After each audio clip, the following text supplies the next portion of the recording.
Halo, perkenalkan, nama saya Filosofi Watalai Besi, mata kuliah pengantar teknik informatika, Universitas Kristen Indonesia Maluku. Di sini saya akan membahas materi tentang tahap awal perancangan tampilan antarmuka pengguna. Yang pertama, apa itu user persona? User persona adalah karakter visi yang dibuat berdasarkan penelitian yang desainer lakukan untuk mewakili target audience yang mungkin menggunakan layanan, produk, barang, jasa, atau merek kamu.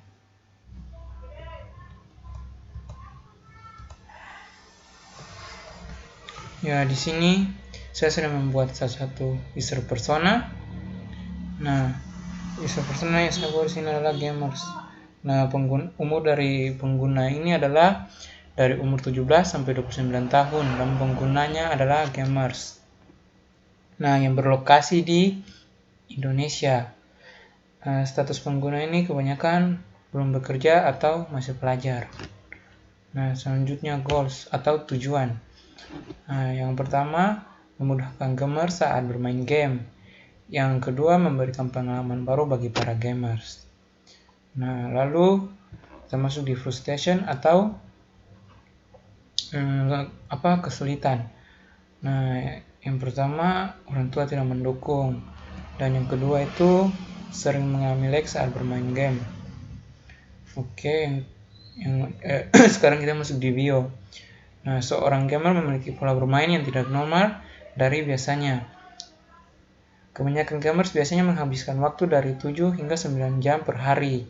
Jadi kadang seorang gamers bisa lupa waktu saat bermain game dan sering menunda pekerjaan. Oleh karena itu banyak pekerjaan yang menumpuk. Nah, kita masuk di motivation. Motivation ini saya ada mengambil satu, yaitu mengurangi waktu saat bermain game. Dan favorit gamenya ada 3, yaitu Mobile Legends, Free Fire, dan PUBG.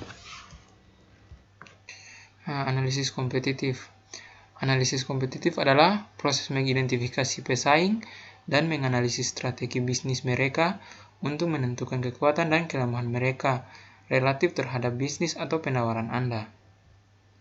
Nah, kita masuk di storyboard.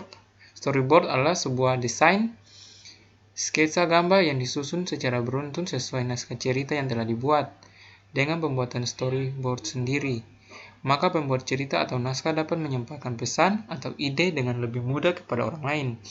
Dengan membuat cerita yang tersusun rapi, maka penonton dapat menangkap maksud dan tujuan cerita tersebut, sehingga pesan dari konten kreatif tersebut dapat tersampaikan dan dapat mempengaruhi orang tersebut sesuai dengan naskah yang dibuat.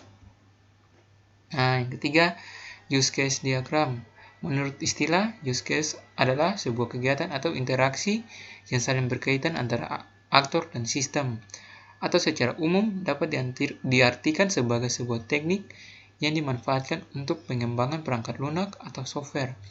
Guna mengetahui kebutuhan fungsional dari sistem tersebut, definisi dari use case diagram sendiri adalah proses penggambaran yang dilakukan untuk menunjukkan hubungan antara pengguna dengan sistem yang dirancang. Hasil representasi dari skema tersebut dibuat secara sederhana dan bertujuan untuk memudahkan user dalam membaca informasi yang diberikan.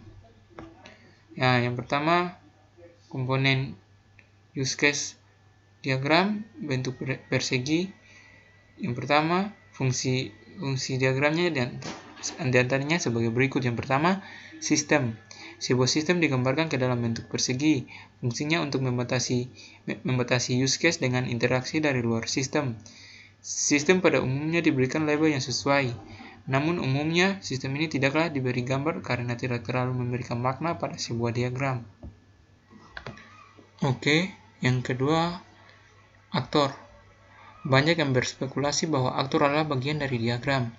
Padahal apabila kita mencari informasi lebih dalam mengenai soal ini, ternyata aktor bukanlah bagian dari diagram. Peran aktor sangat penting, tentunya menciptakan use case. Jadi lebih mudah. Fungsi aktor menjelaskan siapa yang berinteraksi dengan sistem. Aktor akan memberikan informasi kepada sistem, serta menerima kedua informasi dari sistem. Keduanya bisa terjadi secara bersamaan. Nah, inilah simbol-simbol pada use case diagram.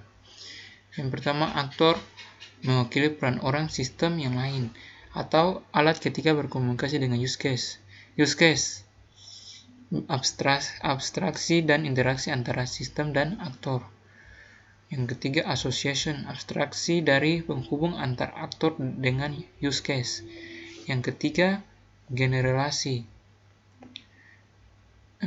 menunjukkan spesialisasi aktor untuk dapat berpartisipasi dengan use case. Yang kelima, menunjukkan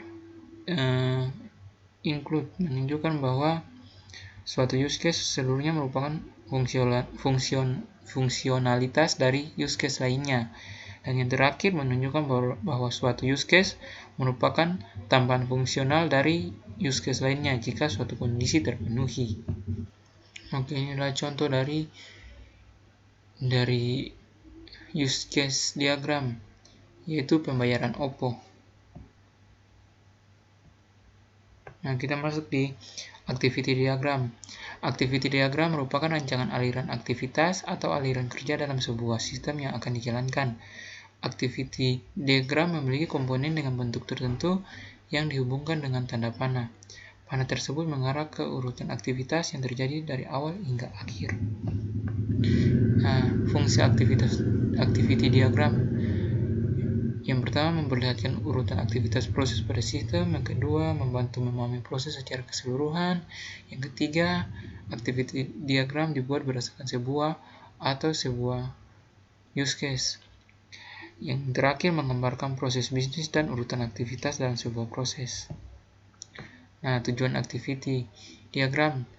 Nah, berikut ini beberapa tujuan activity diagram. Yang pertama, menjelaskan urutan aktivitas di dalam suatu proses. Kedua, di dalam dunia bisnis biasanya digunakan untuk modeling atau memperlihatkan urutan proses bisnis. Yang ketiga, mudah dalam memahami proses yang ada dalam sistem secara keseluruhan. Yang keempat, merupakan metode perencanaan yang terstruktur, mirip dengan flowchart maupun data flow diagram atau DFD. Yang kelima dan yang terakhir, mengetahui aktivitas aktor atau pengguna berdasarkan use case atau diagram yang dibuat sebelumnya. Oke, ini adalah contoh activity diagram. Nah, ini komponen activity diagram. Nah, yang bulat ini adalah status awal. Sebuah diagram aktivitas memiliki sebuah status awal. Nah, yang persegi 4 ini aktivitas. Nah, yang ini nih, yang ketiga ini percabangan atau decision. Nah, yang garis datar ini penggabungan atau join. Nah, yang bulat ini status akhir, dan yang terakhir swim lane. Oke, kita akan membahas tentang yang pertama, start point atau initial state atau titik mulai atau status awal. Start point adalah lingkungan hitam kecil, biasanya digunakan untuk menandakan status awal titik atau titik awal aktivitas untuk setiap activity. Yang kedua, activity atau aktivitas. Activity merupakan aktivitas yang dilakukan atau sedang terjadi dalam sistem. Biasanya diawali dengan kata kerja dari aktivitas yang dilakukan. Nah, yang ketiga, decision atau percabangan. Percabangan atau decision merupakan suatu titik atau poin yang mengindikasikan suatu kondisi di mana adanya kemungkinan dalam dalam perbedaan transisi. Hal tersebut diperlukan ketika sistem yang memiliki beberapa kemungkinan atau jalan alternatif. Oke, yang keempat, merge. Menggabungkan flow yang sudah dipecah menjadi beberapa bagian oleh suatu flow. Yang kelima, swim lanes. Memecah activity menjadi kolom dan baris untuk membagi tanggung objek-objek yang melakukan suatu aktivitas. Nah, yang terakhir, transition. Nah, ini digunakan untuk menunjukkan aktivitas selanjutnya dan sebelumnya. Oke, yang terakhir, notasi akhir atau end state. Notasi akhir digunakan untuk menandakan proses tersebut berakhir. Pada UML, notasi akhir dapat digambarkan dengan simbol sebuah bull's eyes atau mata sapi. Nah, sekian dan terima kasih. Inilah hasil dari presentasi saya.